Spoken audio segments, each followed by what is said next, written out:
Let's have a look at the rigs that I'm using today. It's pretty much standard for both of the rigs I'm using out for mule line and also the one out in the middle. Let's start at the terminal end. I've got a size 16 hook, and I've also got a couple of rigs sort of lined up on a 14 as well. But the important bit about this is I've got a short hook to nylon. It's about sort of 2.5 pounds, sort of, I guess, sort of 0.12 bottom. And then there's my 2 gram Olivet. Well, it's a 1.75 Olivet, and then I've just got a couple of number 4s, a couple of number 8s, just to get the float down there I like it. The line is 0.13. On the eel line it'll be slightly heavier, it'll be 0.15, because obviously they they fight a bit harder, so you need to pull back on them. And then going up to the float, which is quite a way down, because I'm sorry, this is like the top 4 kit, and I'm using today the Drennan Tipo floats. This one's 2 gram. Sometimes I use 3 gram.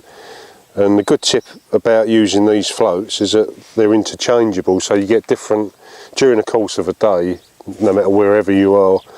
The light conditions change, and with these you can just, well, I've got an orange tip in at the moment, just pull that out, and I've got, say, a black tip. You also get a yellow tip that come with the floats as well, and they just push in like so.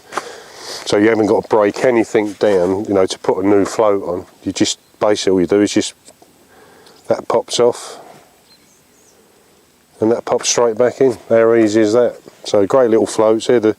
Repeat again, the Drennan Tipos.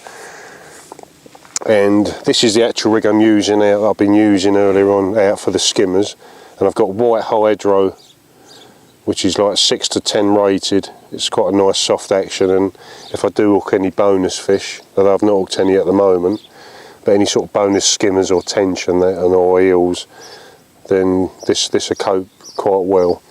On my, put that to one side, on my eel rig, the only difference is it's quite not so deep. Again, I've got the Olivet fairly close to the hook as well. Got the same float again, 2 grams, but the only difference is the elastic.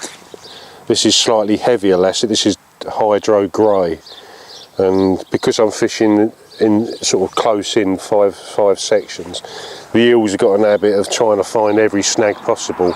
So when I hook one, I need to pull, where the white one will be too soft and too forgiving, the grey hydro, I can actually pull back, pull them out of any snags, turn their heads, and well, that's the plan anyway. So by using a heavy elastic, that will at least give me some sort of chance of turning their heads and getting them out and into the landing net, which is what it's all about. So simple rigs, and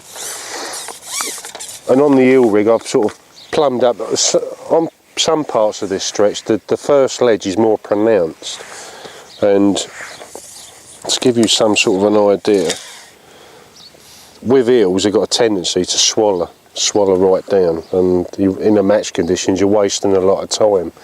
So what I do is, imagine, say the ledge has come, say my hand is the ledge, I tend to have it so that the Olivet is resting on that ledge, and my bait, or the 2 pieces of worm, which is what I'll have on there, is laying on the side. So as soon as they pick the bait up, that's going to dislodge that Olivet, and my float is either going to pop out the water or it's going to slide away. So I see the bite a lot earlier, so if I was laying 2 foot on, then there's a good chance that will be swallowed before I even see any indication on the float. So I'm almost sort of fishing it. As soon as an eel picks up the bait, my float registers straight away. So I'll let it just sail away, and then boom, hits it. And 9 times out of 10 they're hooked sort of round the mouth or just inside the mouth, which is, with eels, which is what you want.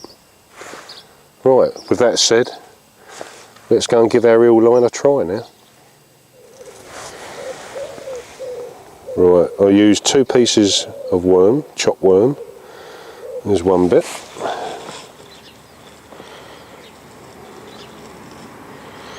And let's try and find another one of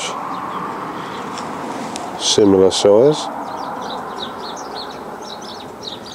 Nip the little end off there. So that's what I'm presenting as my hook bait for the eels and anything else that's down there. So let's get cracking. Yep. Let's do it then.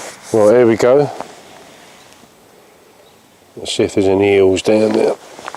We'll give it 10 minutes at least, and a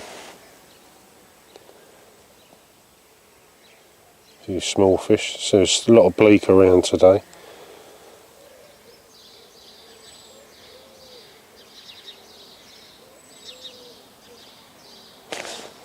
Oh. It's not an eel, but it's a perch. Resist the worms, can they? The beautiful colours. All the stripes, greeny back, fluorescent, almost orange tinge to their fins. Even little, they look impressive. Let's unhook him, pop him back.